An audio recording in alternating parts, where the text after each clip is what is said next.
तुम्हारे दिमाग में ये सब कहाँ से आया जो तुमने कह दिया? ये सब कुछ कहाँ से लाऊं मैं फैमिली? पता नहीं यार, जो अचानक से मुझे समझ आया मैंने बोल दिया।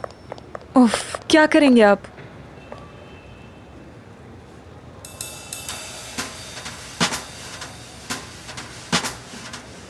आरज़ू देखो, मेरे दिमाग में बहुत अच्छा आइडिया आया है। आलिया मैडम को और औजान को एक बहुत अच्छा शौक देंगे। तुम्हारे दिमाग में चल क्या रहा है? सुनो जरा। हाँ, आलिया मैडम सनम की फैमिली से आखिर क्यों मिलना चाहती हैं?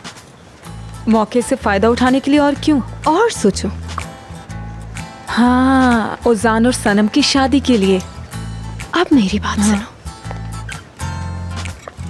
अगर मैं ये सब होने से पहले अपनी शादी का राज खोल दूं, ओह, मजा आने वाला है बहुत। Thank you thank you.